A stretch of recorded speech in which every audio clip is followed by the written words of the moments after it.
Huwag kang umasta na parang may halaga ka sa pamilyang ito, Teresa. Ginawa lang kitang pirmahan ng mga utang ko dahil ikaw ang pinakautu-utong babaeng nakilala ko. You are just a disposable asset and your time is up. Ang boses ni Tomas ay parang malamig na bakal na bumaon. Sa puso ni Teresa, mas masakit pa kaysa sa anumang sampal.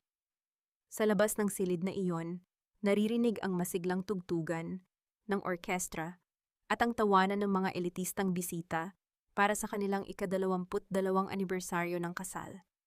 Ang buong mansyon ng mga ilustre ay balot ng ginto at mamahaling bulaklak, tila isang paraiso para sa lahat ng nakakakita. Ngunit sa loob ng madilim na opisina nanginginig ang mga kamay ni Teresa habang hawak ang isang maliit na pelus na kahon. Sa loob nito ay ang mamahaling relo na binili niya mula sa kanyang sariling ipon, isang regalo para sa lalaking inakala niyang kabiyak ng kanyang kaluluwa.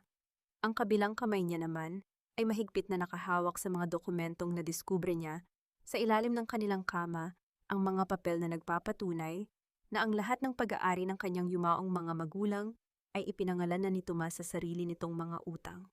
Tomas, paano mo nagawa ito? I gave you everything. 22 taon kitang pinagsilbihan ng higit pa sa aking sarili. Ang bulong ni Teresa, ang kanyang boses, ay tila isang tuyong dahon na malapit ng tangay ng hangin. Isang nakakangilong tawa ang isinagot ni Tomas bago nito mabilis na sinunggaban ang kanang braso ni Teresa. Sa isang marahas na pagpihit na ramdaman ni Teresa, ang isang matinding lagutok sa loob ng kanyang balat. Hindi iyon tunog ng nababasag na baso, kundi ang tunog ng mismong pundasyon ng kanyang pagkatao na naghihiwalay. Isang nanunuot na kirot ang gumuhit mula sa kanyang siko hanggang sa kanyang utak dahilan upang malaglag ang pelos na kahon sa malamig na sahig. Hindi nakasigaw si Teresa. Ang hangin sa kanyang mga baga ay tila naglaho pinalitan ng isang makapal at malapot na katahimikan. Ang kanyang paningin ay nagdilim at ang tanging nakikita niya ay ang nakakadiring ngisi ng lalaking nangako sa harap ng altar na poprotektahan siya hanggang sa huli. Bumukas ang pinto at pumasok si Doña Teodora, ang matikas na ginang na palaging may hawak na tranghat ng rosaryo. Tumingin ito sa namimilipit na si Teresa na parang tumitingin lang sa isang maruming basahan sa gitna ng kanyang malinis na bahay. Stop being so dramatic, Teresa. It's just a broken bone. Huwag kang gagawa ng eksena at baka mapahiya ang pamilya ilustre sa mga bisita sa labas. Ang walang emosyong utos ng matanda.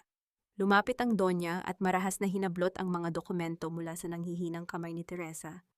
Mula ngayon, mananatili ka sa silid na ito hanggat hindi mo nilalagdaan ang kasunduan ng inyong paghihiwalay. You will leave this house with nothing, not even your children's respect.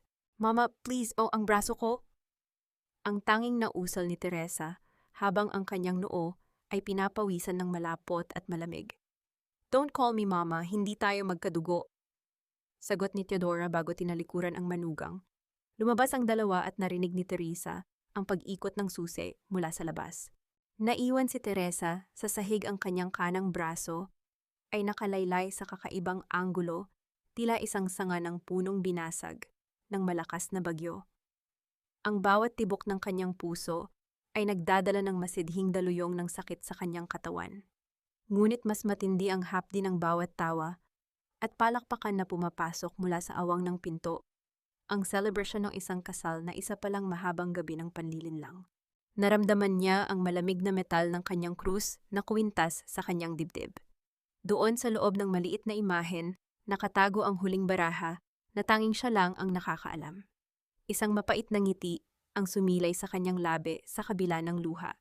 Sa loob ng 22 taon, naging tapat akong asawa at ina. Ngunit ngayong gabi sa gitna ng kadilimang ito, sapat na ba ang aking pananampalataya para malampasan ang impyernong gawa ng mga taong itinuring kong pamilya? O sadyang dito na magtatapos ang kwento ng babaeng ang tanging kasalanan ay ang magmahal ng sobra? Bawat minutong lumilipas ay tila isang matalim na kutsilyo na humihiwa sa kamalayan ni Teresa. Ang silid na dati ay simbolo ng kanyang pahinga ay naging isang malamig na piitan. Sa gitna ng kadiliman, ang tanging nagbibigay ng liwanag ay ang malamig na sinag ng buwan na tumatagos sa bintana, ngunit hindi nito kayang painitin ang kanyang nanginginig na katawan. Ang bawat tibok ng kanyang pulso ay nagdadala ng masidhing kirot sa kanyang baling braso, isang paalala ng kalupitan ng lalaking inalayan niya ng kanyang buhay. Bumukas ang pinto ng walang babala at ang liwanag mula sa pasilyo ay tumama sa namumutlang mukha ni Teresa.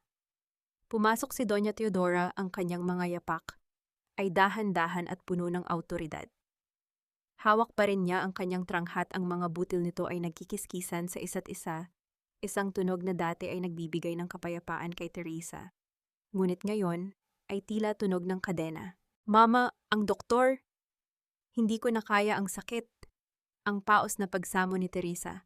Ang kanyang boses ay halos isang hikbi na lamang, ang kanyang mga labi ay tuyot at nagbibitak-bitak. Lumapit ang matanda, ngunit walang bahid ng awa sa kanyang mga mata. Doktor, at ano ang sasabihin mo sa kanya, Teresa, na ang anak ko ang bumali ng braso mo? Sa tingin mo ba ay hahayaan kong madungisan ang pangalan ng mga ilustre dahil lang sa iyong kawalan ng ingat? Hindi ito aksidente. Alam niyo yon, ang sagot ni Teresa habang sinusubukang iangat ang kanyang katawan mula sa sahig. Ngunit ang bawat galaw ay nagpapasiklab ng apoy sa kanyang buto. Ang katotohanan ay kung ano ang sasabihin ko at hindi ang nararamdaman mo, ang malamig na sagot ni Teodora. Yumuko siya ng kaunti upang maging kapantay ang mukha ni Teresa, ang kanyang pabango na amoy rosas ay tila nakakasuka sa gitna ng amoy ng pawis at dugo. Isipin mo ang iyong mga anak, si Paulo at Angelica. Gusto mo bang lumaki silang may amang nakakulong at isang inang baliw? Isang iskandalo ang papatay sa kinabukasan nila. Kung mahal mo talaga sila, matututo kang manahimik at sumunod. Ang pagbanggit sa pangalan ng kanyang mga anak ay tila isang lason na kumalat sa sistema ni Teresa. Sila ang kanyang buhay, ang kanyang tanging dahilan kung bakit niya tiniis ang impyernong ito sa loob ng mahabang panahon. Ang isiping lalayo sila sa kanya o itatakwil siya dahil sa mga kasinungalingan ng pamilyang ito ay mas masakit pa kaysa sa anumang baling buto. Anong kailangan kong gawin?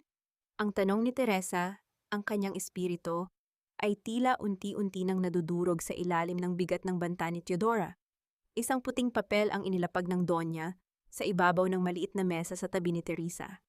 May kasama itong panulat na tila naghihintay na ubusin ang huling hibla ng kanyang dangal. Ito ay isang liham ng pag-amin, ang pahayag ni Teodora, habang ang kanyang mga daliri ay marahang hinahaplos ang papel.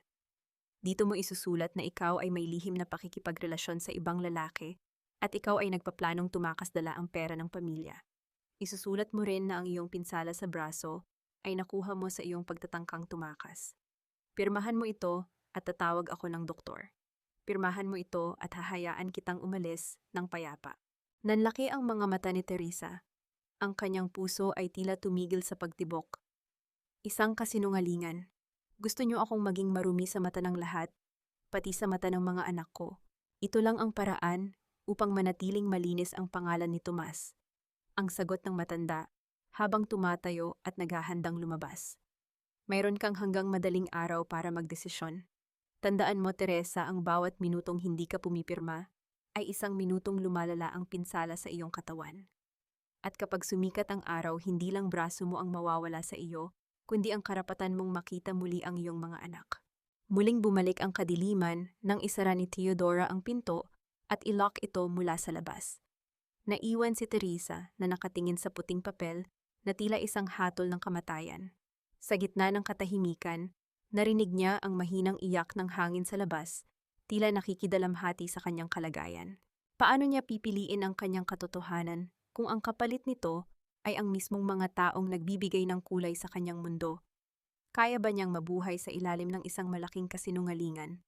O hahayaan niyang mabulok siya sa dilim, habang ang mga taong nang api sa kanya ay patuloy na nagtatampisaw sa kanilang huwad na dangal? Huwag mo akong tingnan ng ganyan, Teresa. Masyado kang naging bulag sa mga bagay na nasa harap mo na mismo. You were always the saint, the perfect wife, and frankly, nakakasuka ang kabaitan mo. Ang boses ni Marisol ay malambing pa rin ang parehong boses na nagpatahan kay Teresa sa tuwing siya ay umiiyak dahil sa pagod at hirap sa pamilya ilustre. Ngunit ngayon ang lambing na iyon ay tila kamandag ng isang ahas. Pumasok si Marisol sa silid, bitbit ang isang baso ng tubig na tila ba ay naroon siya upang maglingkod, ngunit ang kanyang mga mata ay nagniningning sa katusuhan. Dahan-dahang lumapit si Marisol at naupo sa gilid ng kama, malapit sa nanghihinang katawan ni Teresa. Inabot niya ang buhok ni Teresa At hinaplos ito 1 kilos na dati ay nagbibigay ng kapanatagan, pero ngayon ay nagpapatayo ng balahibo ni Teresa sa takot. Marisol, tulungan mo ako. Ang pakiusap ni Teresa, ang kanyang boses, ay tila isang basag na huni. Si Tomas, kailangan kong makaalis dito. Ikaw lang ang mapagkakatiwalaan ko. Isang mapait na tawa ang kumawala sa mga labi ni Marisol. Mapagkakatiwalaan, Teresa, 5 years.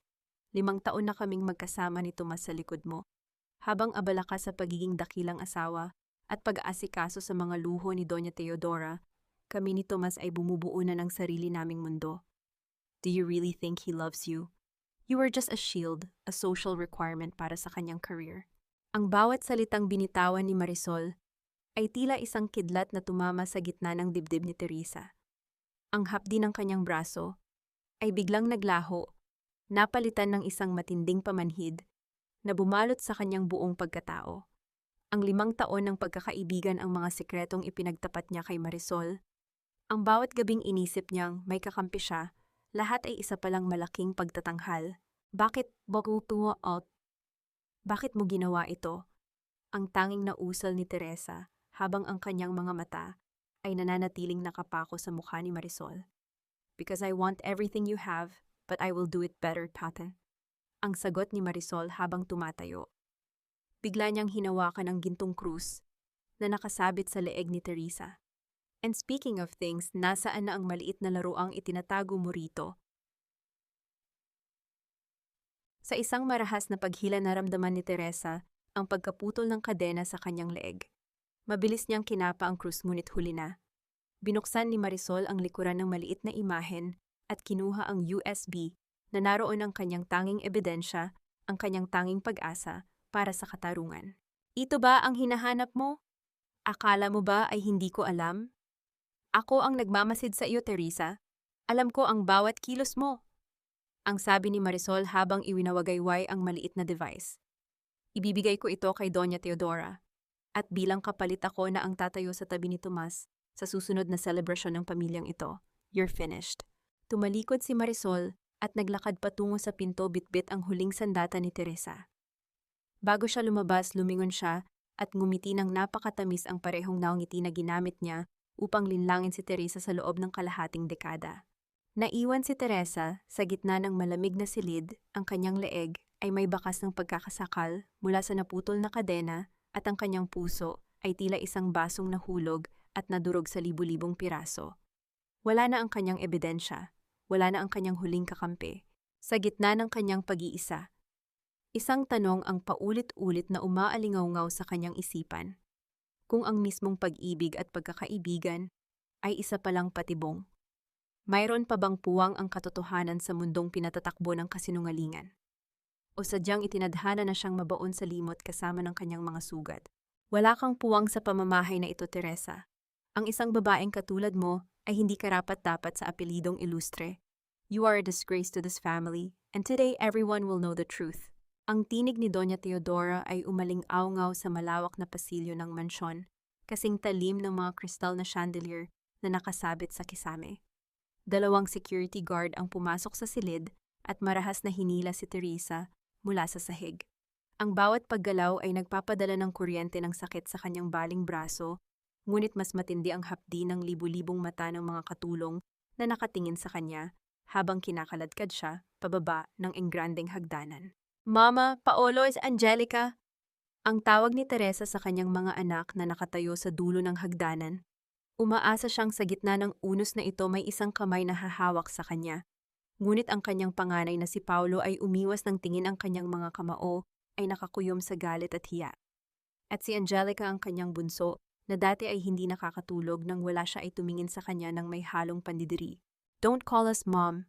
Nakita namin ang mga sulat. Nakita namin ang ebidensya. Ang sabi ni Angelica, ang boses nito ay nanginginig sa puot. I hate you. You destroyed our family for another man. How could you be so selfish? Hindi totoo yan, Angelica. Anak, makinig ka sa akin. Ang pagsamo ni Teresa, habang sinusubukang lumapit sa anak, kahit na pinipigilan siya ng mga gwardya. Inililigaw lang kayo ng papa nyo, si Marisol. Enough, ang sigaw ni Tomas na lumitaw mula sa likuran ng mga bata. at inakbayan sila bilang simbolo ng proteksyon. Huwag mo nang dumiin ang isipan ng mga bata sa iyong mga kasinungalingan. Umalis ka na, Teresa, bago ko patuluyang makalimutan na naging asawa kita. Sa isang huling tulak bumukas ang malaking pinto ng mansyon. Itinapon si Teresa sa labas diretso sa basang semento ng driveway. Kasabay nito ang biglang pagbuhos ng malakas na ulan, tila nakikiramay ang langit sa kanyang pagkakaalis sa sariling tahanan. Isang maliit na bag lang ang itinapon sa tabi niya, ang mga gamit na ayon kay Theodora ay tanging nararapat sa kanya. Habang gumagapang si Teresa sa ilalim ng ulan, narinig niya ang ingay ng isang sasakyan. Sa tapat ng gate ng mansyon, nakatayo ang isang pamilyar na mukha. Si Aling Chona, ang tsismisang kapitbahay na palaging nakabantay sa bawat galaw ng mga ilustre. Hawak nito ang kanyang cellphone, ang lente ay nakatutok mismo sa basang-basa at sugat ang mukha ni Teresa. Ayan na mga kamarites, ang perfect wife ng Bacolod pinalayas na dahil sa pangangaliwa. Ang malakas na sabi ni Aling Chona habang nagla-livestream. Tingnan niyo ang mukha ng babaeng walang utang na loob sa pamilyang nag-angat sa kanya sa putikan. Sinubukan ni Teresa na takpan ang kanyang mukha gamit ang kaliwang kamay, ngunit ang liwanag ng screen ng cellphone ni Aling Chona ay tila sumusunog sa kanyang balat. Ang ulan ay humahalo sa kanyang mga luha at ang bawat patak nito ay tila isang kutsang bumabaon sa kanyang pagkatao. Wala siyang pera, wala siyang ebidensya, wala na siyang pamilya. Sa gitna ng dilim at lamig, tanging ang sakit sa kanyang braso at ang puot sa kanyang puso ang nagpapaalala sa kanya na siya ay humihinga pa. Paano niya babawiin ang kanyang dangal kung ang buong mundo ay nakatingin na sa kanya bilang isang makasalanan? At sa ilalim ng matalas na lente ni Aling Chona, saan pa siya tatakbo kung ang bawat kanto ng lungsod ay nakahanda ng husgahan ang kanyang bawat hakbang, braso? Ang amoy ng maruming estero at ang singaw ng basang basura ang sumalubong kay Teresa pagdating niya sa tondo. Malayo ito sa amoy ng mga mamahaling kandila at sariwang bulaklak sa mansyon ng mga ilustre. Dito ang hangin ay mabigat, tila may dalang dumi na kumakapit sa balat. Ang kanyang marangyang damit ay punit-punit na at puno ng putik, isang malupit na paalala na ang kanyang dating buhay ay isa na lamang malayong panaginip. Huwag kang matakot, anak. Ang dilim ay kaibigan ng mga taong ibig magtago, pero ang liwanag ay nasa loob mo pa rin. Ang boses ni Lola Belen ay malumanay at parang haplos ng mainit na tela sa gitna ng giniginaw na gabi. Sa maliit na barong-barong ng matanda, na ang dingding ay yari lamang sa pinagtagpi-tagping karton at yero na tagpuan ni Teresa, ang pansamantalang santuwaryo. Si Lola Belen ay bulag, ang kanyang mga mata ay mapuputi at walang nakikita, ngunit sa bawat hawak niya sa nanginginig na kamay ni Teresa, tila nababasa niya ang bawat sugat sa kaluluwa nito. Sinubukan ni Teresa na uminom ng tubig gamit ang kanyang kaliwang kamay, ngunit ang panginginig ng kanyang katawan ay naging dahilan upang matapon ang laman ng baso sa kanyang dibdib. Isang mahinang daing ang kumawala sa kanyang mga labi nang gumalaw ang kanyang balingkanang braso na binalot lamang ni Lola Belen ng mga lumang tela at kawayan bilang suporta. Ang hirap, Lola. Ang sakit-sakit na. Ang bulong ni Teresa habang ang mga luha ay muling dumadaloy sa kanyang maruming pisngi. Wala na akong pera, wala na ang mga anak ko. Itinuring akong basura ng mundong inakala kong sa akin. Anak, ang basura ay itinatapon dahil wala ng pakinabang, pero ikaw ay inilayo dahil ikaw ay banta. Ang makahulugang sagot ni Lola Belen habang dahan-dahang hinahaplos ang likod ni Teresa. Ang mga taong may itinatago ang siyang unang nambabato. Matulog ka na at hayaan mong ang katahimikan ng gabi ang maghilom sa iyong mga sugat. Ngunit paano makakatulog si Teresa kung sa bawat pagpikit niya ay nakikita niya ang galit na mukha ni Angelica at ang pandidire sa mga mata ni Paulo? Paano siya magpapahinga kung ang bawat tibok ng kanyang braso ay tila nagsasabing huli na ang lahat? Kinabukasan, habang nakaupo si Teresa sa labas ng barong-barong at pinagmamasdan ang mga batang naglalaro sa gitna ng putikan, isang kakaibang pakiramdam ang dumaloy sa kanyang batok. Ang ingay ng paligid, ang hiyawan ng mga naglalako, ang tunog ng mga tricycle na dumadaan, at ang away ng mga kapitbahay ay tila biglang naglaho sa kanyang pandinig. Sa dulo ng makitid na eskinita, nakaparada ang isang itim na sasakyan na makintab at halatang hindi kabilang sa lugar na iyon. Ang mga bintana nito ay madilim, tila isang malaking mata na nakatitig sa kanya. Ramdam ni Teresa ang panunuyo ng kanyang lalamunan. Hindi siya pwedeng magkamali. May nagmamasid sa kanya. At Garshad. Tumayo ang balahibo ni Teresa nang dahan-dahang bumaba ang bintana ng sasakyan. Isang pares ng mga mata ang nakatitig sa kanya mula sa loob, malamig, mapanuri at puno ng mga lihim na hindi niya kayang basahin. Hindi niya alam kung ito ba ay tauhan ni Tomas na narito upang tapusin ang sinimulan nito o isang bagong panganib na hindi niya pa nakikilala.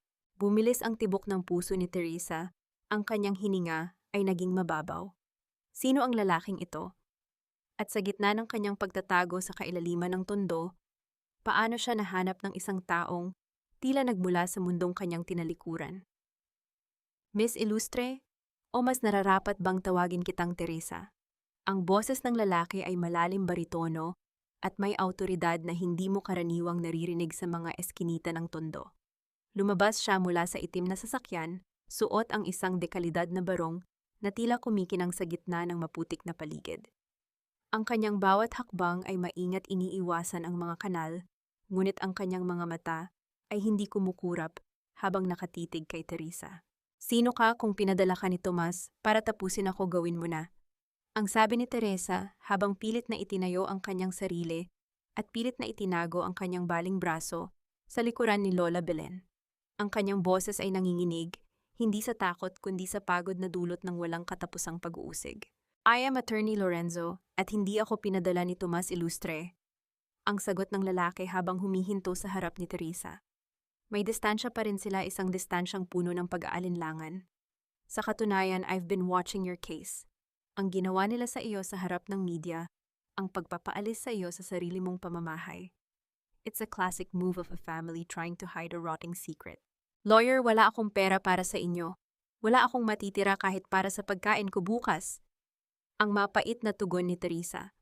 Tinalikuran niya ang lalaki, ayaw nang madagdagan pa ang kanyang mga problema. I'm not asking for money, Teresa. I'm offering my services pro bono. Libre.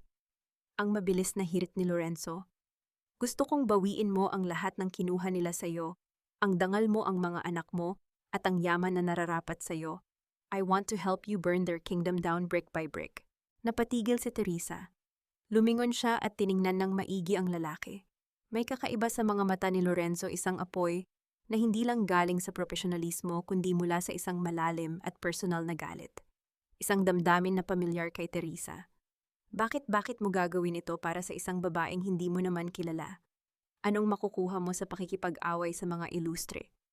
Ang tanong ni Teresa, ang kanyang instinct ay nagsasabing walang libreng tulong sa mundong ito. Let's just say, I have my own reasons for wanting to see Doña Teodora fall from her throne. Ang sagot ni Lorenzo, ang kanyang mga labi, ay bahagyang kumurba sa isang misteryosong ngiti.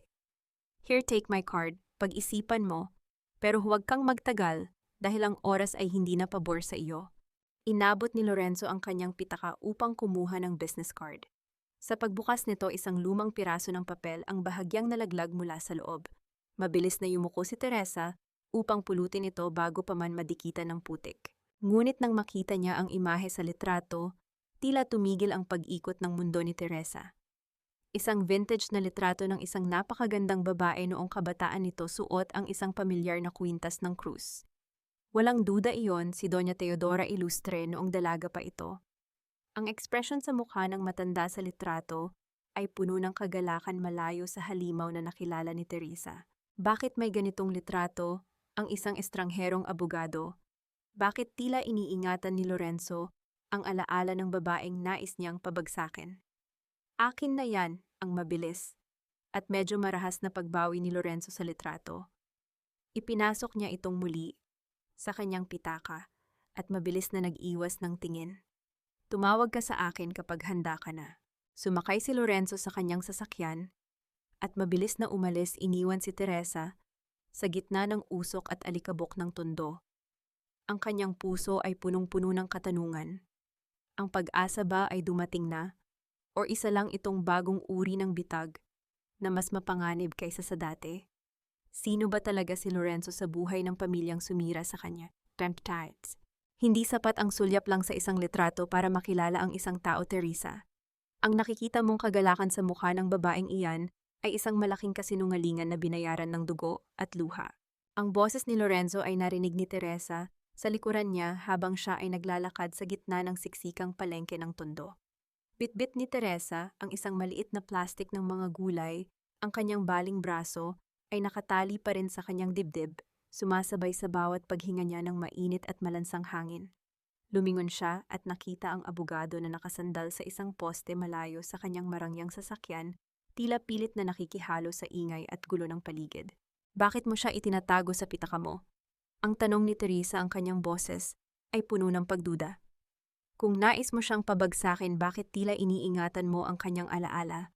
Lumapit si Lorenzo at sa pagkakataong ito, wala ang kanyang mapanuring ngiti. Ang kanyang mukha ay tila isang bukas na sugat. Itinatago ko ang litratong iyan para hindi ko malimutan ang mukha ng babaeng itinapon ako sa ampunan ng parang maruming basahan. I am the son of her shame, Teresa. Ang bunga ng isang pagkakamaling pilit niyang ibinaon sa limot para mapanatili ang dangal ng mga ilustre. Ang pag-amin ni Lorenzo ay tila isang malakas na hampas sa dibdib ni Teresa. Kaya pala ganoon na lamang ang puot sa kanyang mga mata. Pareho silang biktima ng parehong halimaw. Si Lorenzo ay itinapon bago pa man magkaroon ng pangalan, habang si Teresa ay itinapon matapos ubusin ang 22 taon ng kanyang buhay. Gagamitin mo ako, ang sabi ni Teresa, hindi isang tanong kundi isang pagtanggap sa katotohanan. Gagamitin mo ang kaso ko para hiyain siya sa harap ng buong mundo, at gagamitin mo rin ako para mabawi ang buhay mo, ang sagot ni Lorenzo habang humahakbang palapit. We are both broken tools, Teresa. Pero kapag pinagsama natin ang ating mga piraso, makakabuo tayo ng sandatang papatay sa kanilang kayabangan. Ngunit bago pa man makasagot si Teresa, isang kakaibang tensyon ang bumalot sa paligid. Ang mga tindera na dati ay maingay ay biglang natahimik. Napansin ni Teresa ang dalawang lalaking nakasuot ng itim na jacket at helmet na mabilis na naglalakad patungo sa kanilang direksyon. Hindi nila alintana ang mga taong nababangga nila. Sa ilalim ng tirik na araw, nakita ni Teresa ang kislap ng isang matalim na bagay na mabilis na hinugot mula sa bewang ng isa sa mga lalaki. Teresa, dapay ang sigaw ni Lorenzo habang marahas na hinila ang balikat ni Teresa. Naramdaman ni Teresa ang mabilis na pagdaan ng isang matalim na talim sa kanyang braso, sapat na para mapunit ang kanyang suot na damit, ngunit hindi tumagos sa balat. Ang pagbagsak niya sa maputik na sahig ay nagdulot ng panibagong sakit sa kanyang baling buto, dahilan upang mapapikit siya sa tindi ng kirot. Narinig niya ang sigawan ng mga tao at ang mabilis na pagtakbo ng mga yapak palayo. Nang imulat ni Teresa ang kanyang mga mata, nakita niya si Lorenzo na nakaluhod sa tabi niya. Ang kamay nito ay nakahawak sa kanyang balikat, habang ang paningin ay nakatutok sa mga tumatakas na lalaki. Ayos ka lang ba? Ang tanong ni Lorenzo, ang kanyang boses ay nanginginig sa galit. Si Tomas! Ang tanging nausal ni Teresa habang pilit na bumabangon ang kanyang puso ay tila gustong kumawala sa kanyang dibdib. Hindi lang dangal ang gusto nilang kunin, gusto nila akong patahimikin ng habang buhay. Sa gitna ng putikan at gulo ng palengke, na-realize ni Teresa na wala na siyang babalikan. Ang bawat hakbang niya ngayon ay isang pakikipagpatayan. Hindi na ito laban para sa pera o para sa pangalan.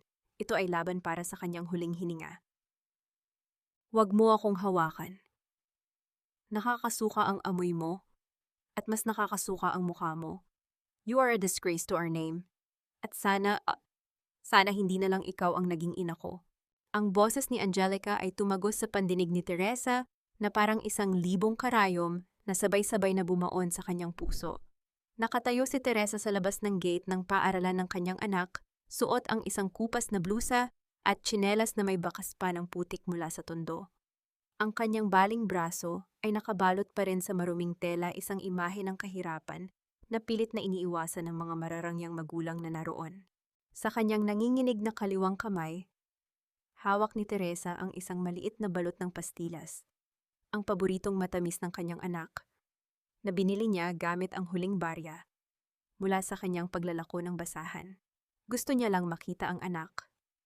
Gusto niya lang iparamdam na naroon pa rin siya.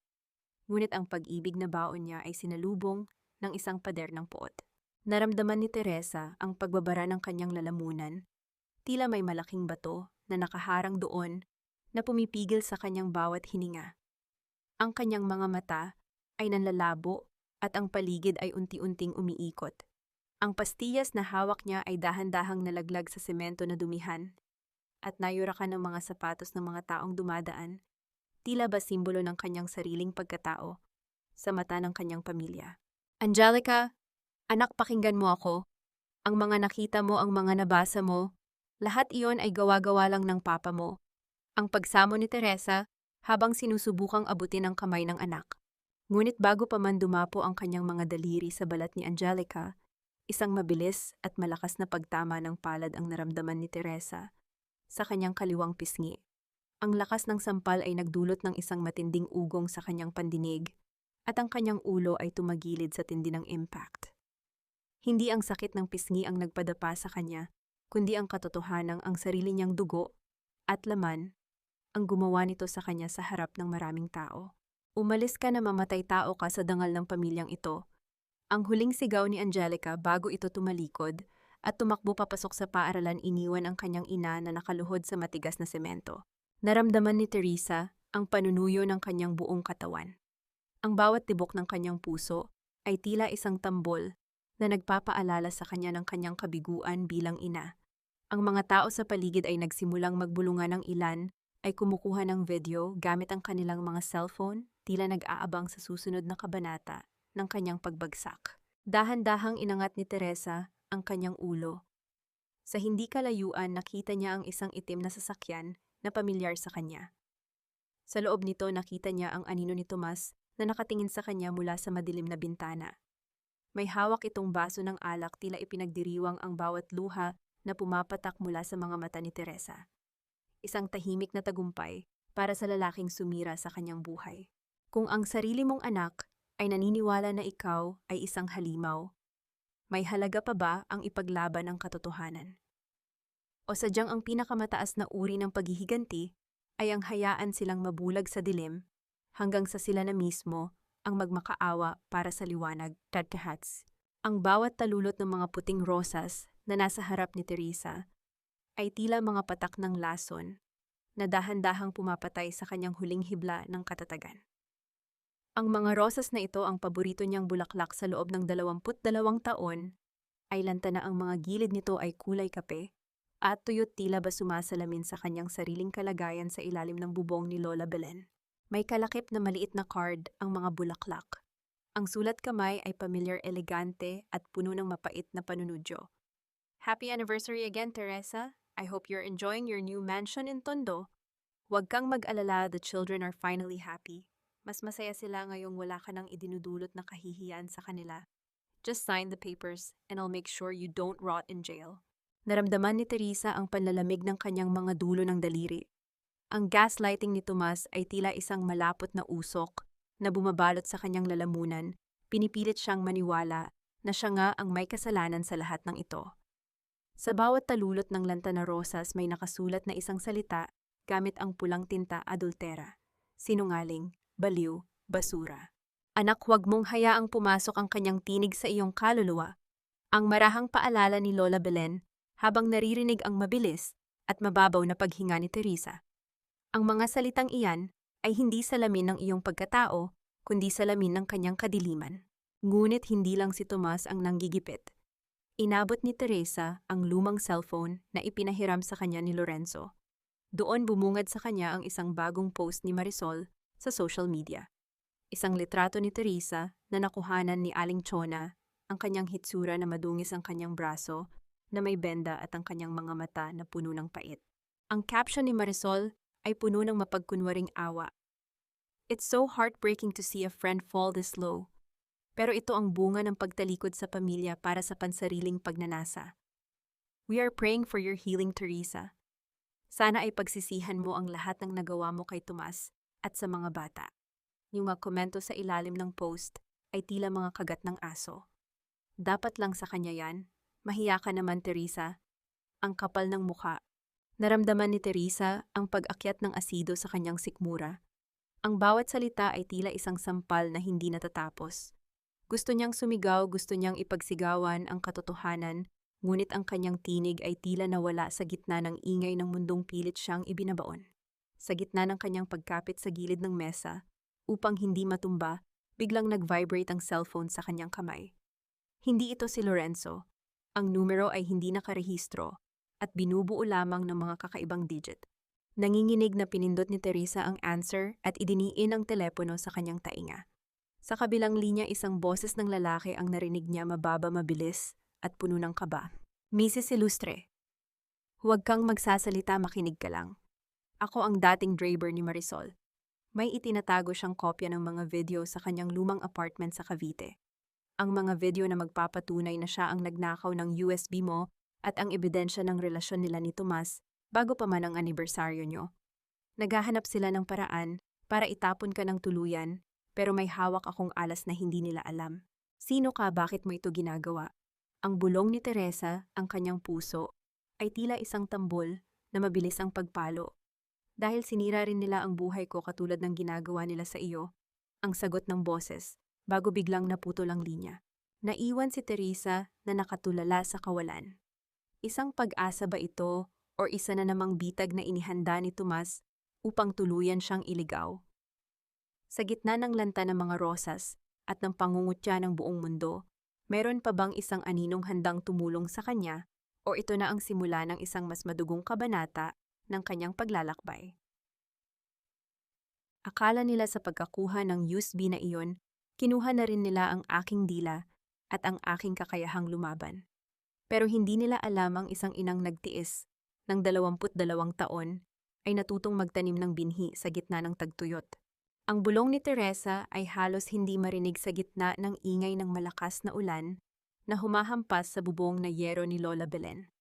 Hawak niya ang isang maliit at lumang notebook na ang mga pahina ay madilaw na at tila madaling mapunit.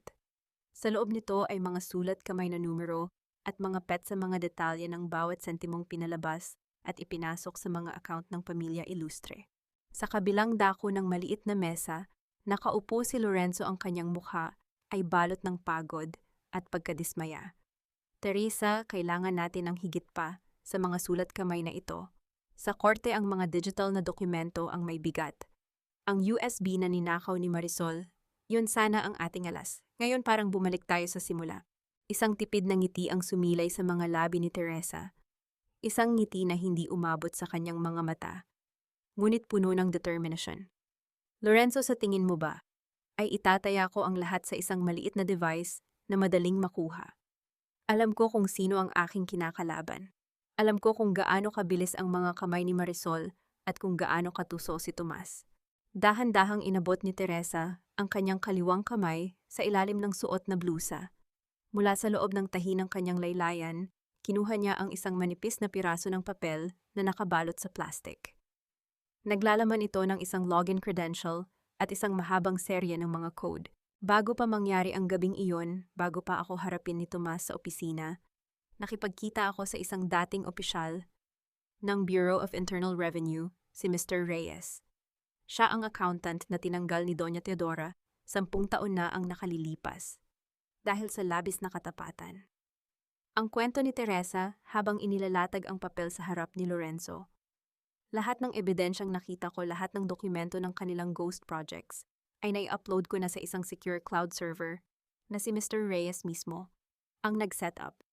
Ang USB na hawak ni Marisol, isa lamang iyong decoy. Isang pain para isipin nilang panalo na sila.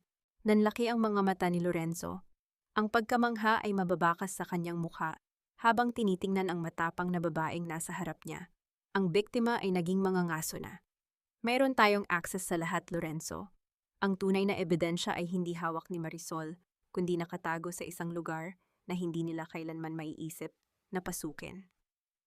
Ang dagdag ni Teresa, ang kanyang boses, ay mas matatag na ngayon, tila nawala ang panginginig na dulot ng takot. Nang gabing iyon, matapos ang kanilang pag-uusap, lumabas si Lorenzo upang kumuha ng ilang gamit sa kanyang sasakyan. Ngunit nang mapansin ni Teresa na matagal itong bumalik, dahan-dahan siyang lumabas ng barong-barong, iniinda ang sakit ng kanyang braso habang nakikiramdam sa paligid. Sa ilalim ng isang madilim na poste ng ilaw malayo, nang kaunti sa bahay ni Lola Belen, nakita niya si Lorenzo. May kausap ito sa telepono, ngunit ang kanyang mga kilos ay tila balisa. Isang itim na sasakyang may pamilyar na plaka ang huminto sa tapat ni Lorenzo.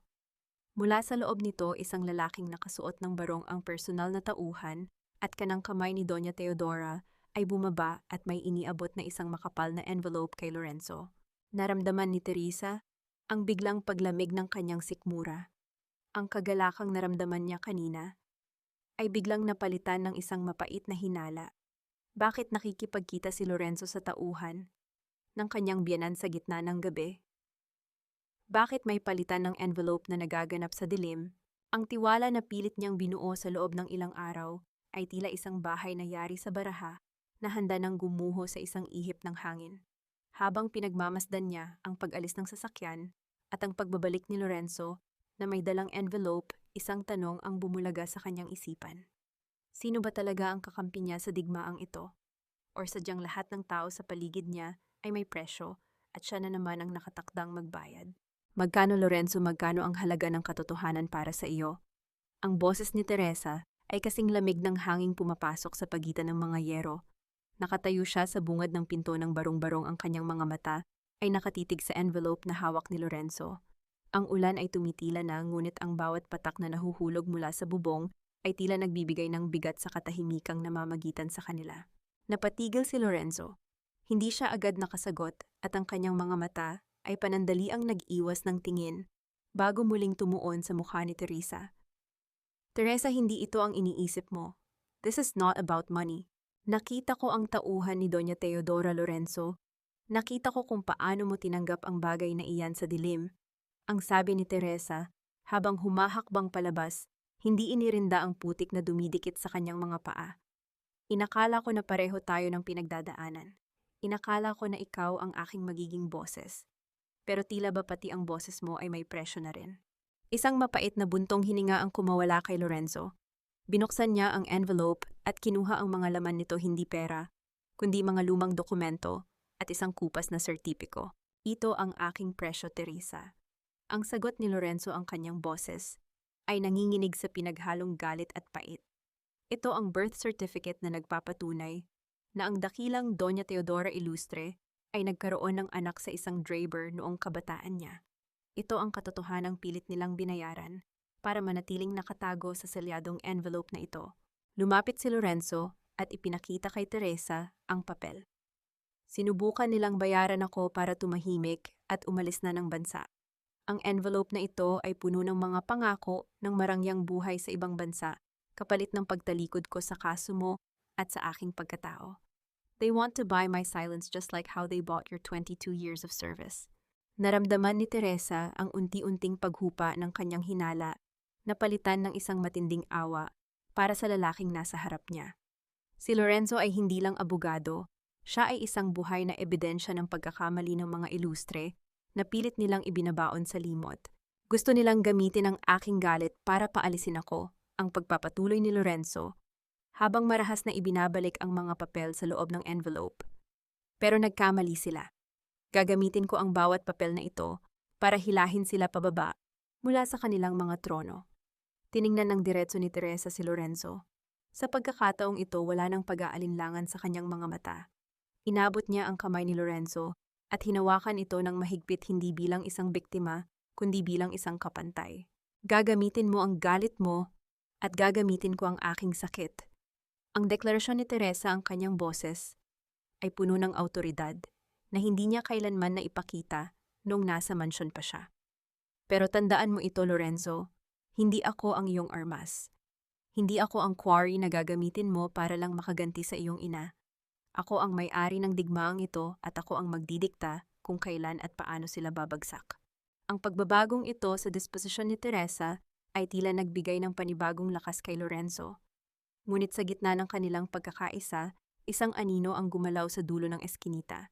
Isang pamilyar na boses ang narinig nila, isang boses na puno ng panunudyo at tila may dalang masamang balita. Ang ganda naman ng eksenang ito. Parang sa pelikula. Ang sabi ni Marisol habang dahan-dahang lumalabas mula sa dilim, may kasamang dalawang lalaking halatang hindi maganda ang intensyon. Pero sayang, Teresa, mukhang hindi mo na maaabot ang bukas para ituloy ang iyong dula. Naramdaman ni Teresa ang mabilis na pagtibok ng kanyang puso. Habang papalapit si Marisol, nakita niya ang hawak nitong lighter na pinaglalaruan sa kanyang mga daliri. Sa likuran ni Marisol, nakita ni Teresa ang apoy na nagsisimulang sumiklab mula sa kabilang bahagi ng barong-barong ni Lola Belen. Kung hindi ka madadaan sa legal na paraan, idadaan kita sa abo, ang huling banta ni Marisol bago ang isang malakas na sigaw mula sa loob ng bahay ni Lola Belen ang bumasag sa katahimikan ng gabi. Nagpahingan. Ang bawat siklab ng apoy ay tila isang mapait na pagtawa ni Satanas sa gitna ng kadiliman. Ang amoy ng nasusunog na karton at tuyong kahoy ay humahalo sa malansang hangin ng tondo, lumilikha ng isang nakakasukang usok na bumabalot sa lalamunan ni Teresa. Lola Belen, Lola. Ang sigaw ni Teresa, ang kanyang boses ay napaos sa tindi ng takot. Sinubukan niyang sumugod patungo sa naglalagablab na barong-barong, ngunit isang malakas na braso ang humarang sa kanya. Bitawan mo ako, Lorenzo, ang matanda, nasa loob siya, ang pagmamakaawa ni Teresa habang pilit na kumakawala. Ngunit ang dalawang tauhan ni Marisol ay nakatayo sa kanilang harapan, tila mga pader na walang pandama. "Oh my God, Teresa, look at you. You look so pathetic," ang sabi ni Marisol habang dahan-dahang humahakbang palapit. Inayos niya ang kanyang mamahaling seda na bandana upang hindi malanghap ang usok.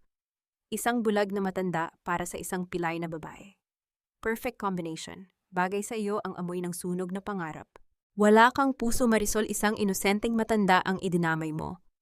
Ang bulyaw ni Lorenzo, ang kanyang mga mata, ay nag-aapoy sa galit na mas matindi pa kaysa sa sunog sa kanilang likuran.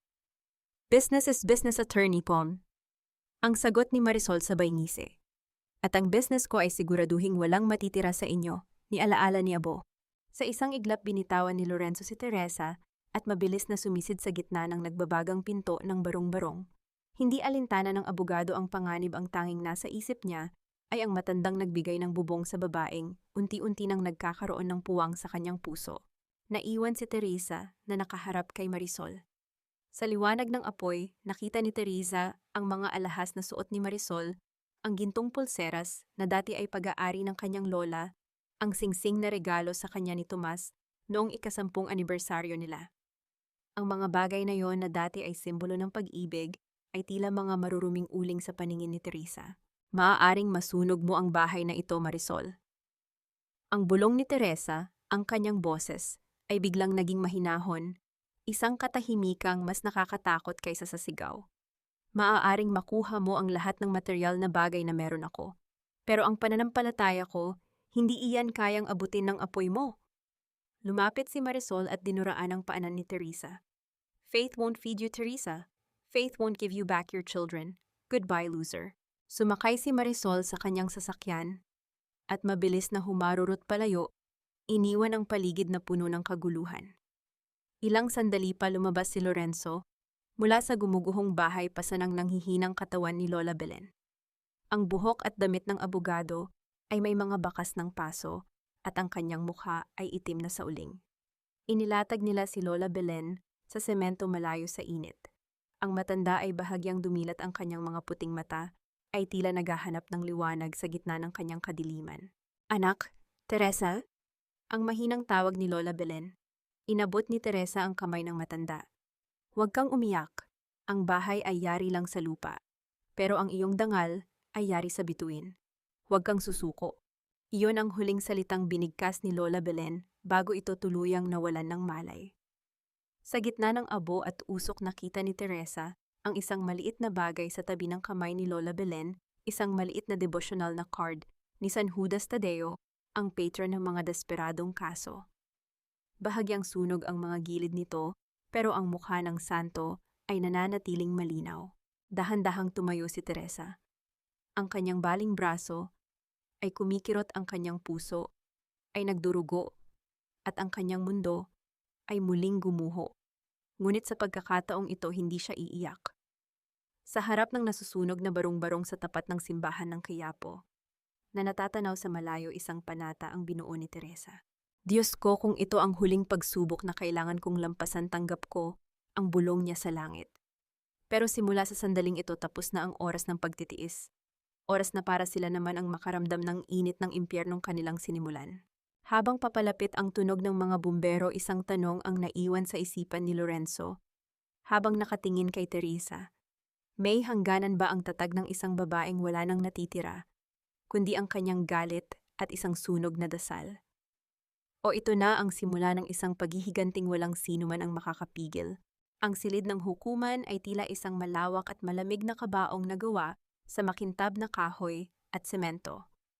Ang bawat hakbang ni Teresa patungo sa kanyang upuan ay sinasabayan ng mahihinang bulong ng mga taong naroon, mga estrangherong walang alam sa kanyang hapdi, ngunit handang-handang humatol sa kanyang pagkatao. Ang suot niyang puting blusa ay pilit na itinatago ang benda sa kanyang braso, ngunit ang bawat galaw niya ay nagpapaalala sa kanya na ang buto ay maaaring maghilom, pero ang tiwala ay nananatiling durog. Mahal ko ang asawa ko, Your Honor. Sa loob ng 22 taon, wala akong ibang inisip, kundi ang kanyang kapakanan at ang kinabukasan ng aming mga anak. Ang boses ni Tomas ay puno ng peking emosyon habang nasa witness stand. Nakasuot siya ng pinakamahal niyang suit, ang buhok ay maayos na nakasuklay at ang mga mata ay tila nangingilid ang luha. Isang mahusay na aktor sa entablado ng kasinungalingan. Pero ang pagseselos niya, ang kanyang pagkahumaling sa mga material na bagay na hindi ko na maibigay. Doon nagsimula ang lahat. Pagpapatuloy ni Tomas habang marahang sumusulyap kay Teresa na tila naaawa rito. Nang gabi ng aming anibersaryo, nahuli ko siyang nag-iimpake para tumakas kasama ang kanyang kalaguyo. Ang pinsala sa kanyang braso, iyon ay bunga ng kanyang pagpupumiglas at pagkakahulog sa hagdan habang sinusubukan ko siyang pigilan sa paggawa ng isang malaking pagkakamali. Naramdaman ni Teresa ang paninigas ng kanyang mga daliri sa ilalim ng mesa. Ang kanyang sikmura ay bumabaligtad sa tindi ng pagkasuklam. Ang lalaking ito, ang lalaking minahal niya, ay nagagawang baluktutin ang katotohanan nang hindi man lang kumukurap ang mga mata. Sa kabilang panig ng gallery, nakita niya si Marisol na nakaupo sa tabi ni Doña Teodora. Ang dalawa ay tila mga reyna ng kadiliman, nakasuot ng itim at perlas, habang may mapang-uyam na ngiti sa kanilang mga labi. Your Honor, ang aking kliyente ay may hawak na matibay na ebidensya ng pandaraya sa pananalapi at pambubugbog. Ang matigas na pahayag ni Lorenzo habang tumatayo. Ang mga dokumentong nakatago sa isang cloud server ay magpapatunay na ang pamilya Ilustre ay gumamit ng mga dummy accounts para sa kanilang mga transaction. Objection, Your Honor, ang mabilis na hirit ng abogado ni Tomas. Ang mga binabanggit na dokumento ay walang physical basis. Ang sinasabing USB na naglalaman ng mga orihinal na file ay hindi kailanman na ipresenta sa hukumang ito. Ang cloud link na ibinigay nila ay maaaring gawa-gawa lamang or na-alter gamit ang AI. Isang mabigat na katahimikan ang bumalot sa silid. Tiningnan ng hukom si Lorenzo nang may pagduda. Attorney Lorenzo, nasaan ang orihinal na source ng mga file na ito? Kung wala ang physical na storage device, mahihirapan ang korte na tanggapin ito bilang matibay na ebidensya laban sa mga Ilustre. Napayuko si Lorenzo. Alam ni Teresa ang ibig sabihin nito. Ang pagkawala ng USB sa kamay ni Marisol ay isang malaking dagok na hindi nila inaasahan. Ang katarungan ay tila unti-unting lumilipad patungo sa mga kamay ng mga may kapangyarihan. Isang mahinang halakhak ang narinig ni Teresa mula sa direksyon ni Marisol, isang tunog ng tagumpay. Sa gitna ng kanyang kawalan ng pag-asa, napatingin si Teresa sa likurang bahagi ng korte. Doon nakita niya ang kanyang mga anak, sina Paulo at Angelica. Nakayuko si Paulo, tila ayaw makita ang pagbagsak ng kanyang ina. Pero si Angelica, ang kanyang bunso, ay nakatitig sa kanya. Sa mga mata ng bata may bakas pa rin ng galit, pero mayroon ding isang maliit na kislap ng pagduda. Biglang bumukas ang malaking pinto sa likuran ng silid. Ang ingay ng pagbukas nito ay tila nagpatigil sa pag-ikot ng mundo ng lahat ng naroon. Isang matandang lalaki na may puting buhok at nakasuot ng lumang barong ang dahan-dahang pumasok. Ang kanyang muka ay puno ng mga kulubot ng panahon at ang kanyang mga kamay ay nanginginig habang nakahawak sa isang baston. Naramdaman ni Teresa ang biglang pagtayo ni Doña Teodora. Ang perlas na kwintas sa leeg ng matandang ginang ay tila biglang naging masyadong masikip. Ang mukha ng Donya na dati ay kasing tigas ng marmol ay biglang namutla, tila nakakita ng isang multo mula sa kailaliman ng lupa. Your Honor, ang paos na boses ng matanda ay umalingaw-ngaw sa katahimikan. Ako si Servando. Sa loob ng 30 taon, ako ang naging driver at saksi sa mga lihim ng pamilya Ilustre. At narito ako para sabihin ang katotohanang hindi kayang itago ng anumang ginto o kapangyarihan. Sino ang matandang ito? Bakit ang presensya niya ay sapat na para manginig ang dakilang Doña Teodora? At anong sikreto ang dala niya na maaaring bumago sa takbo ng kapalaran ni Teresa? Ang katotohanan ay parang tubig, Doña Teodora. Kahit gaano mo piliting harangan ng semento at ginto, makakahanap ito ng awang upang lumabas at lumunod sa inyong mga kasinungalingan. Ang boses ni Servando ay hindi malakas, ngunit ang bawat salitang binitawan niya ay tila isang malaking kampanang tumutunog sa loob ng tahimik na silid ng hukuman. Nanatiling nakatayo ang matanda, ang kanyang mga kamay ay nakahawak ng mahigpit sa kanyang baston, habang ang kanyang mga mata ay nakapako kay Doña Teodora. Ang matandang ginang ay tila naging isang estatwa ng yelo, ang kanyang labi ay nanginginig, at ang kanyang mga daliri ay mabilis na pinaglalaruan, ang tranghat na tila ba doon niya hinahanap ang kanyang kaligtasan. Your Honor, ang mga dokumentong sinasabi ni Attorney Lorenzo ay totoo. Ang pagpapatuloy ni Servando habang humaharap sa hukom.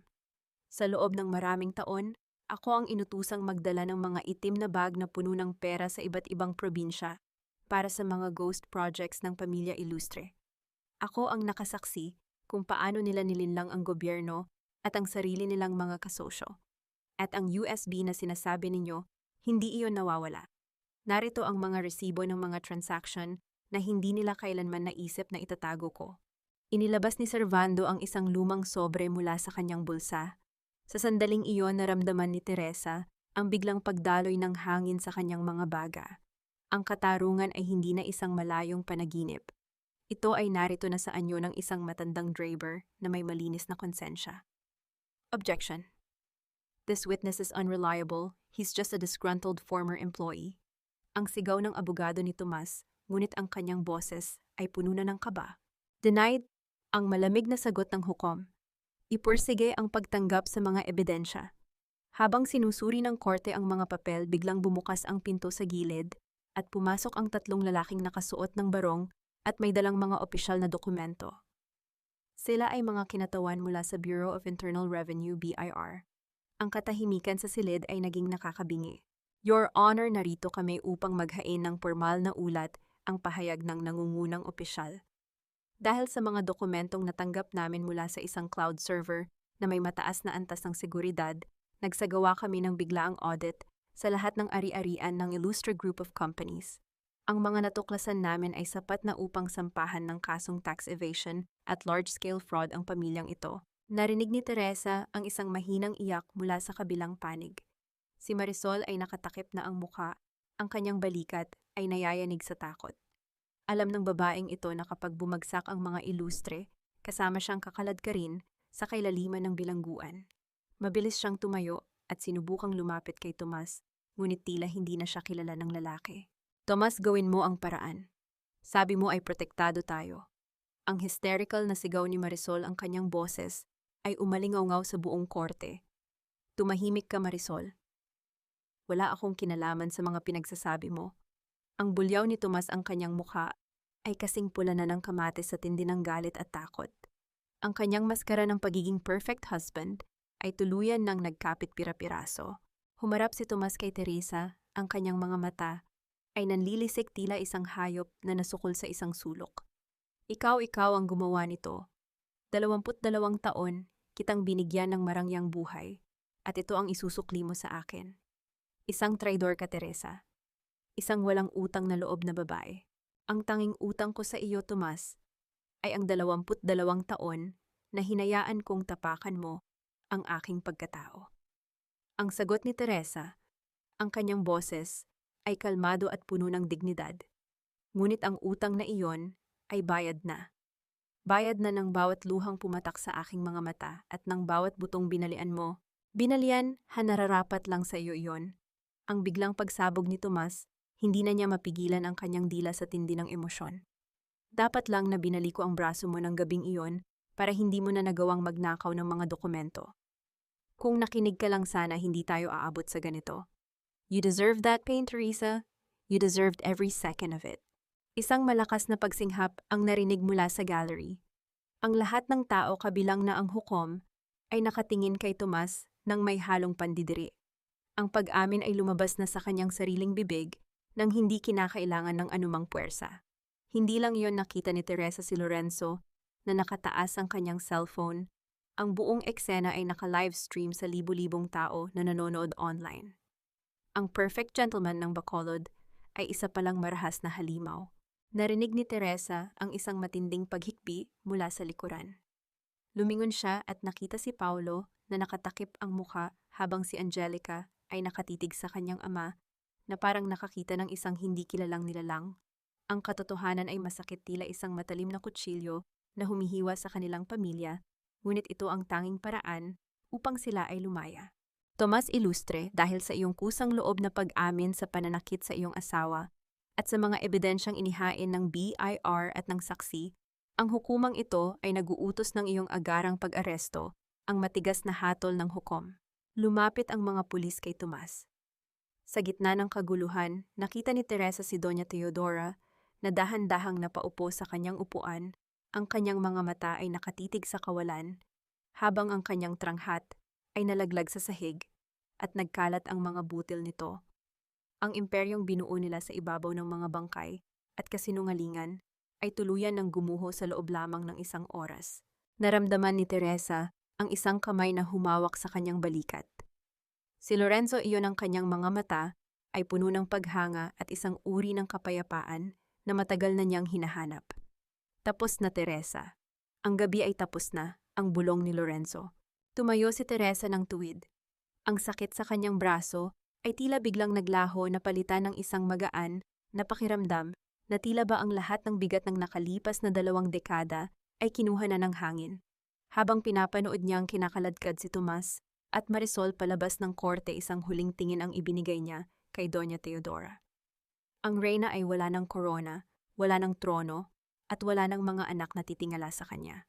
Ngunit sa gitna ng tagumpay na ito, isang tanong pa rin ang naiiwan sa puso ni Teresa habang tinitingnan ng kanyang mga anak. Maaari pa bang buuin ang isang pamilyang winasak ng ganitong uri ng katotohanan? O sadyang kailangan munang madurog ang lahat para makapagsimula ng isang bagong buhay na malaya sa mga anino ng nakaraan? And Lance. Ang katahimikan sa loob ng mansyon ng mga Ilustre ay mas nakakabingi kaysa sa anumang sigaw.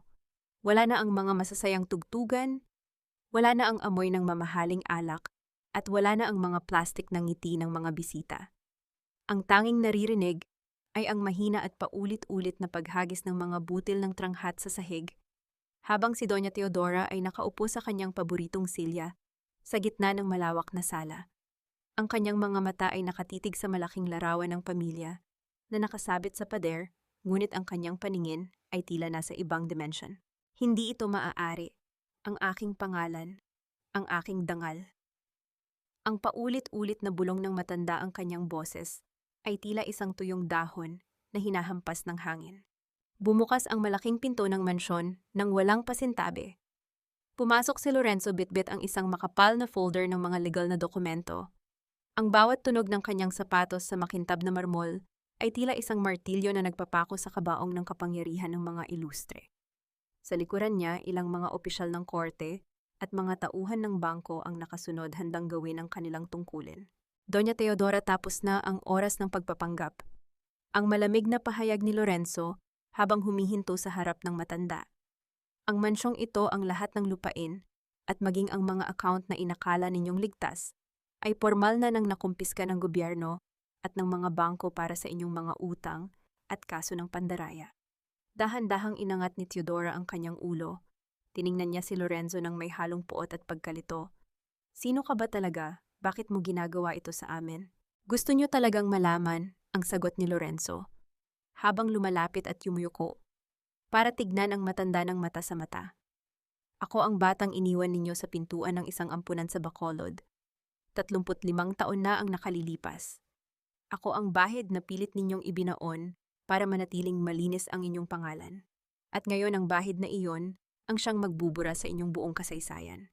Isang nakakapanghilakbot na tawa ang kumawala sa mga labi ni Teodora, isang tawang unti-unting naging isang matinis na hagulgol.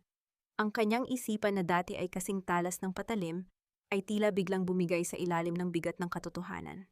Nagsimula siyang magsalita sa mga anino tinatawag ang mga pangalan ng mga taong matagal nang patay, tila ba ang mansyon ay napuno na ng mga multo ng kanyang nakaraan. Habang nangyayari ito sa loob, sa labas naman ng gate ng mansyon, isang pamilyar na babae ang pilit na pumasok. Si Marisol iyon, ngunit wala na ang kanyang mamahaling seda at mga alahas. Ang kanyang buhok ay gulo-gulo, ang kanyang makeup ay luntay na sa luha, at ang kanyang mga paa ay sugatan na sa paglalakad. Thomas, Thomas, tulungan mo ako. Ang sigaw ni Marisol sa harap ng gate, ngunit ang mga gwardya ay marahas siyang itinulak palabas. Ako ang magiging reyna ng bahay na ito. Hindi niyo ako pwedeng itaboy ng ganito. Ang mga taong dati ay sumasamba sa kanya, ang mga kaibigan na palaging nakapaligid sa kanya para sa pera, ay isa-isa nang naglalakad palayo at nagbubulungan. Ayan ang babaeng sumira ng pamilya, ang sabi ng isa. Bagay lang sa kanya ang maging palaboy. Ang dagdag ng isa pa. Ang marites na dati niyang kakampi, ay sila na ngayong bumibitay sa kanyang huling hibla ng dignidad. Dumating ang sasakyan ni Teresa sa harap ng mansyon. Lumabas siya, suot ang isang simpleng asul na damit, ang kanyang braso ay wala ng benda, isang simbolo na ang kanyang mga sugat ay naghihilom na.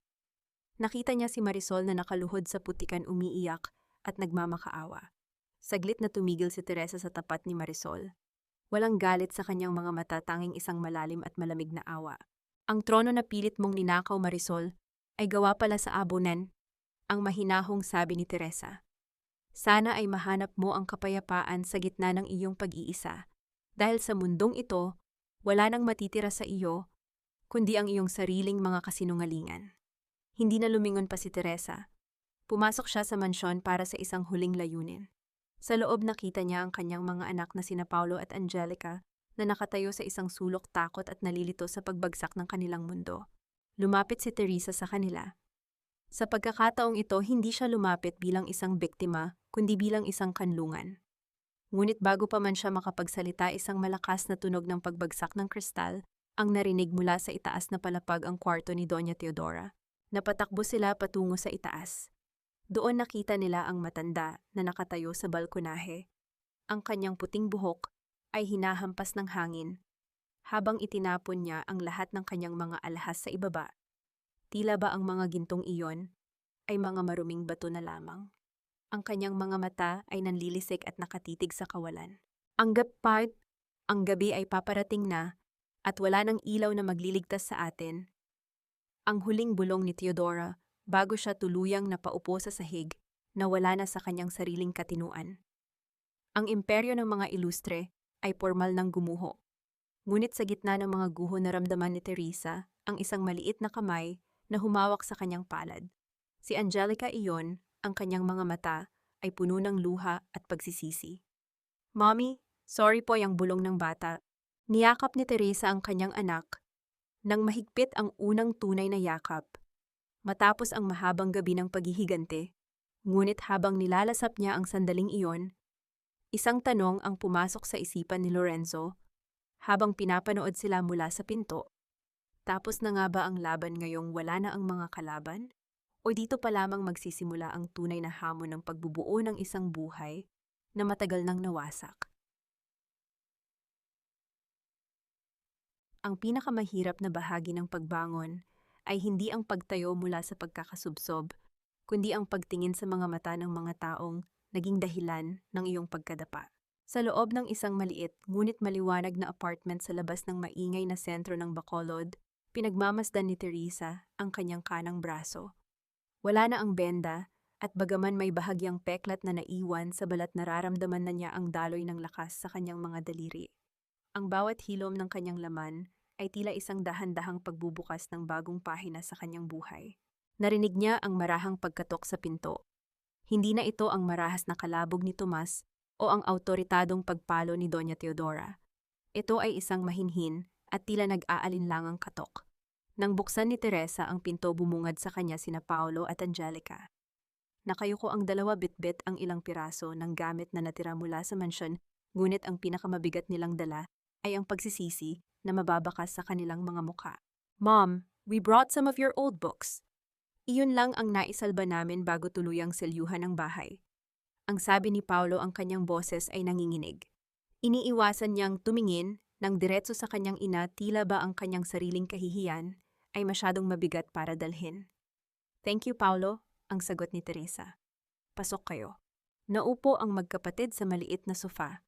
Ang katahimikan sa loob ng silid ay hindi na kasing pait ng dati, ngunit naroon pa rin ang pader ng nakaraan. Si Angelica na dati ay kasing talas ng kanyang lola, kung magsalita ay dahan-dahang lumapit kay Teresa at hinawakan ang kanyang kanang braso, ang brasong dati ay binali ng kanilang ama habang sila ay nakikinig lamang. "Does it still hurt, Mommy?" Ang tanong ni Angelica, ang kanyang mga mata ay muling napuno ng luha. "Gabi-gabi kong naririnig ang lagutok na iyon sa aking panaginip. I was so mean to you. I chose to believe the lies because it was easier than facing the truth about Papa." Ang sakit sa buto, Angelica, ay nawawala. Pero ang sakit sa puso, kailangan nating pagtulungang gamutin, ang mahinahong sagot ni Teresa habang hinahaplos ang buhok ng anak. "Hindi ko kayo sinisisi. Bata pa kayo at ang mundong binuo sa paligid nyo ay sadyang idinisenyo para linlangin kayo." Dumating si Lorenzo nang hapong iyon may dalang balita mula sa korte. Ang huling hatol ay ibinaba na. Si Tomas ay mananatili sa loob ng mahabang panahon, at si Marisol ay nahaharap din sa kaukulang parusa. Si Doña Teodora naman ay inilipat na sa isang pasilidad kung saan siya ay aalagaan malayo sa mga alaala ng kanyang nawalang imperyo. "You look different, Teresa," ang sabi ni Lorenzo habang nakatayo sila sa maliit na balkonahe, pinagmamasdan ang paglubog ng araw. "There's a peace in your eyes na hindi ko nakita noong una tayong magtagpo sa Tondo. Dahil wala na akong itinatago, Lorenzo. Wala na akong kinatatakutan," ang sagot ni Teresa. "Salamat sa lahat. You gave me back my voice. I only gave you the platform." "Ang boses sa iyo iyon simulat sa ang tugon ni Lorenzo. Tumingin siya sa malayo, ang kanyang sariling puso ay tila nakahanap din ng kapayapaan matapos ang ilang dekadang paghahanap ng katarungan para sa kanyang pagkatao. Ngunit sa kabila ng kapayapaang ito, isang malaking hamon ang lumitaw nang iabot ni Lorenzo ang isang huling dokumento.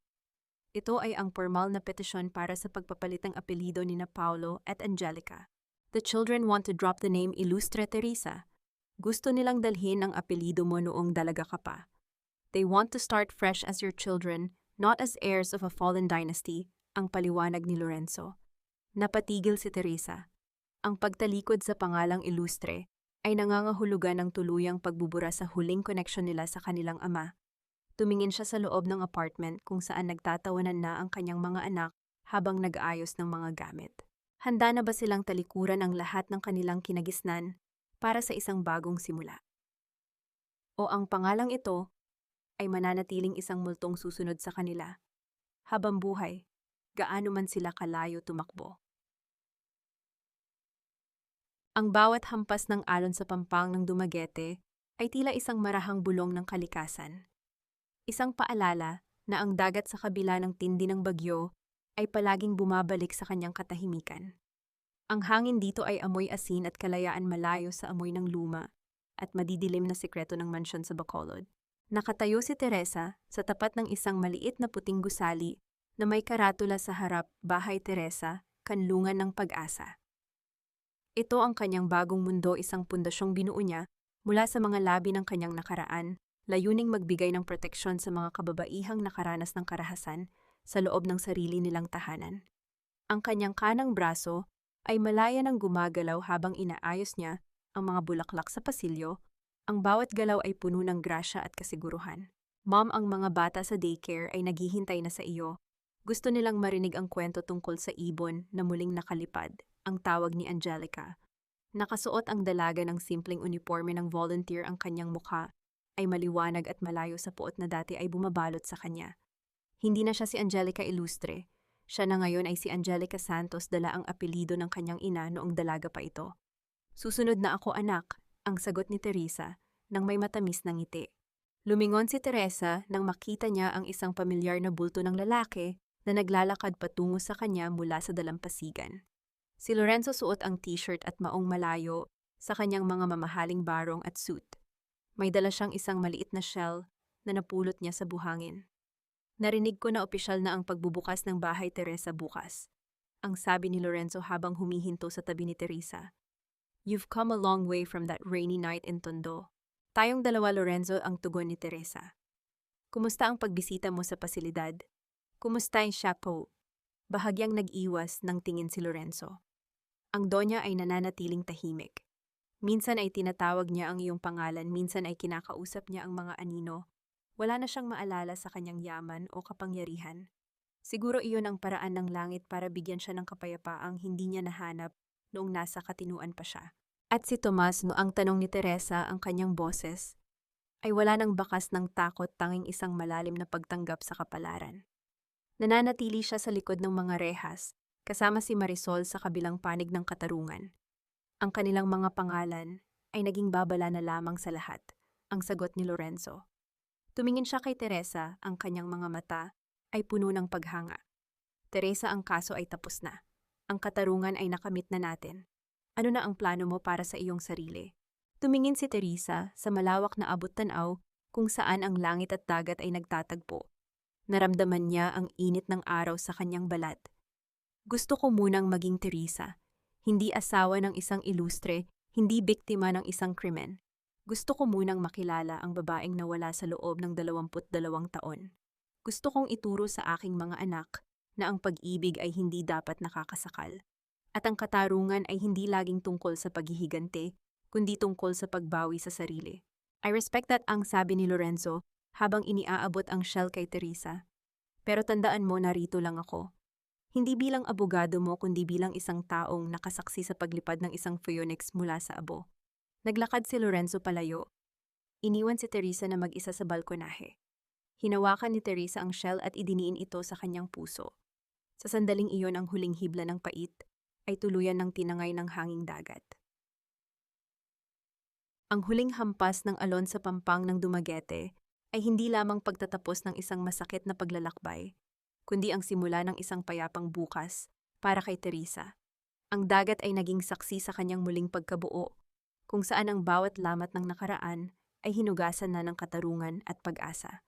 Mga mahal kong tagapakinig, maraming salamat sa inyong pagtitiyaga at pananatili sa akin. Hanggang sa huling tramo ng kwentong ito, sa totoo lang, habang binubuo ko ang mga kabanata ng buhay ni Teresa, may isang bahagi na talagang bumasag sa aking puso. Ang sandaling binali ni Tomas ang kanyang braso, sa gitna ng isang marangyang selebrasyon.